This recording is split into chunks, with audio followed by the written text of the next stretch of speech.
Доброе утро! Впервые в Китае за 6 дней мы ночуем в палатке. Ночевали в палатке.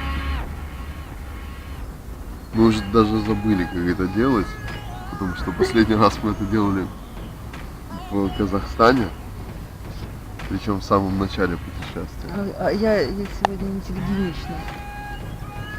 Я простыла в поезде. Вот. Да, в палатке было прохладно, но мы уехали из Уйгурского района, и оказалось, что полиция здесь не такая дружелюбная, как в Индиане. То есть наша халява и лафа немножечко как бы закончились.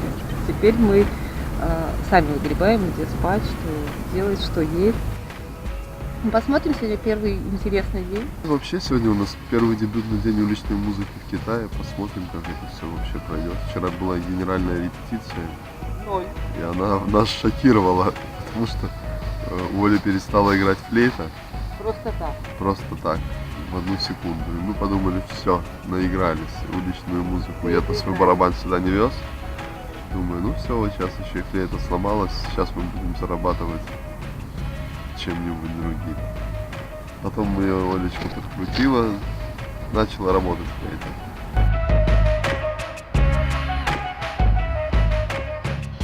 Мы в городе Сиань в Китае.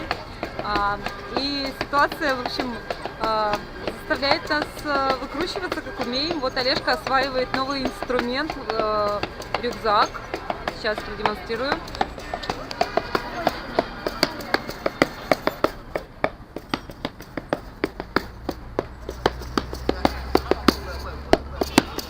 Лайфхак. Мы взяли обычную тарелку для еды, положили ее в рюкзак, и получился барабан.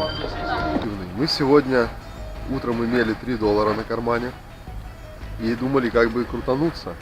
Пошли попробовали 2 раза поиграть в уличную музыку, но ничего не получилось, потому что нас выгнали полицейские. А 3-й раз был более удачный. Мы поиграли в уличную музыку, заработали 230 юаней. Это приблизительно $50.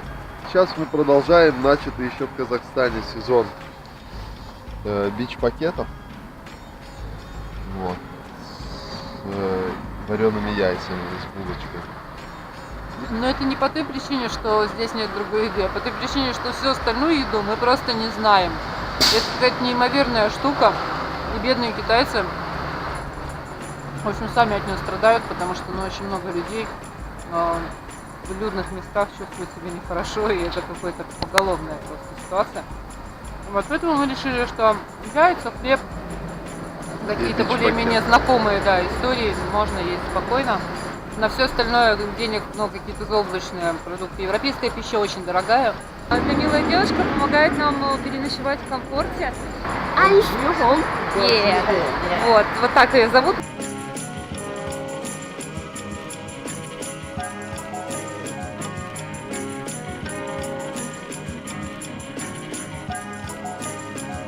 Всем салют! У нас очередное утро в Сиане. Good morning. И мы попробуем сегодня подзаработать на билет до города Шинджинь. Шинджинь, Это вероятно. недалеко от Гонконга. 1000 километров ехать.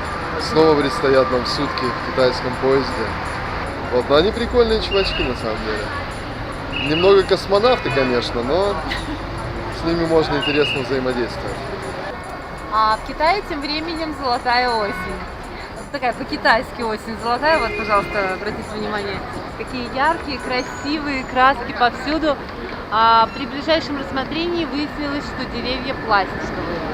Вот, точнее, деревья настоящие, а веточки в деревья воткнули и листики из пластика. В общем, всем осень.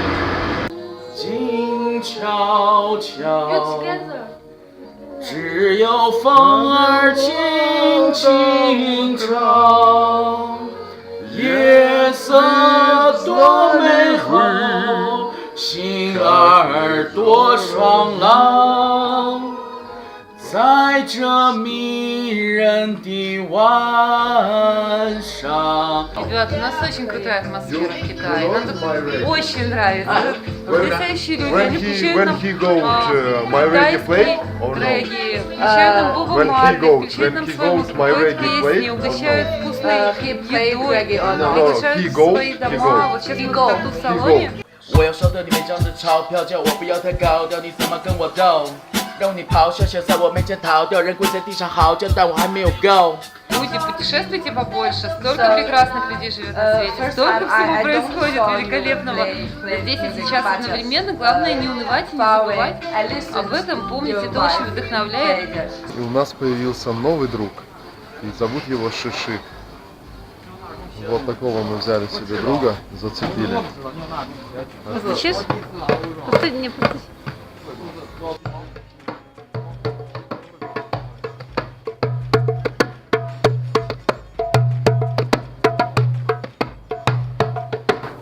Вот, и мы потратили последние деньги на нашего друга. Хоть он не просит есть, но он дорого стоит. И мы пойдем сейчас зарабатывать деньги себе завтра на еду, потому что мы купили билеты в 10 утра до Гуанчжоу. Это 1000 километров. И вот мы сейчас найдем ему сумочку за последние 15 юаней. И будем зарабатывать на еду. Когда-то хочется есть, что приходится есть пакет. Вот, собственно, пакет. Очень вкусно. Мы едим пакет. Вкусный пакет. Ребята, это офигенная штука вообще. Можно есть с пакетом, прям в упаковке. Короче, Всем советую. сладкие ягоды в сахаре с орешками. Очень вкусно. Мы вышли из дома, когда на всех окнах погасли огни. В надежде на то, что что-нибудь покушаем. Так, Олежка настаивал на том, что он хочет суши. Мы очень долго искали ресторан, в котором продают суши. Ну, добрых минут 40. Долго ходили, смотрели. Через много ресторанов пошли, нашли, зашли. Здравствуйте, здравствуйте. Это японский ресторан, мы очень обрадовались, там сакура висит везде. Вот, нас пригласили сесть, и в ту же секунду сообщили, что заведение закрывается. Вот, на добрые китайцы, которые разговаривали на английском языке, говорят, мы можем вас подвезти, ребята. Мы нашли японский ресторан в интернете, назвали ресторан. Мы пришли, заказали себе суши. И вот нам принесли суши. И сейчас мы будем ими ужинать.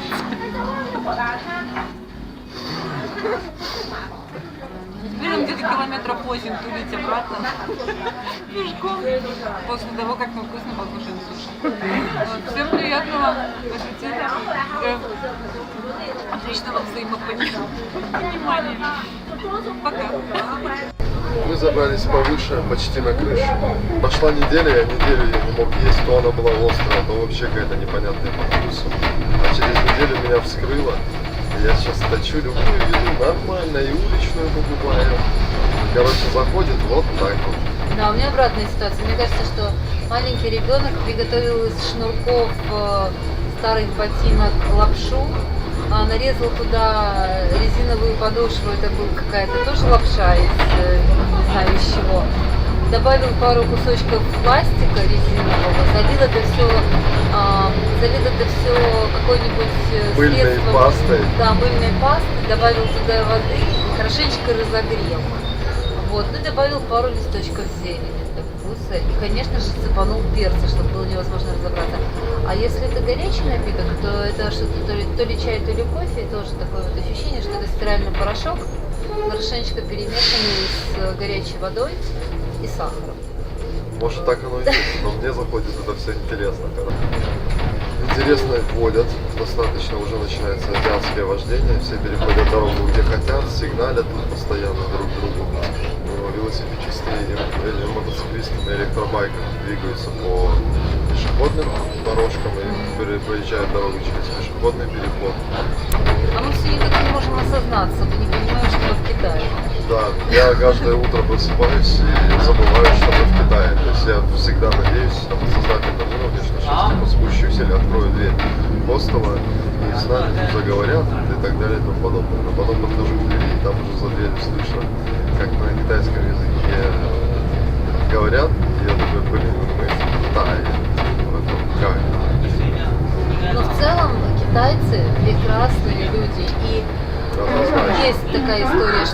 мало не плохо понимают. Мы встречаем довольно часто китайцев, которые разговаривают на английском, то есть если это не сфера обслуживания на какой-то дешевой кафешке, а это уже какие-то более-менее приличные прохожие, то зачастую они владеют языком довольно неплохо. Но в целом даже без знания языка, даже с 4 словами на китайском «здравствуйте», «спасибо», «туалет» и все, Не за что. Я welcome. да, то можно справиться. Но толкаются бесцеремонно и довольно сильно, никто друг друга толкают, и никто не извиняется, то есть это у них в порядке вещей. И кашляют, и чихают, зевают, плюются везде. Все супер. Да, все в этом плане. Ничего в себе не держит.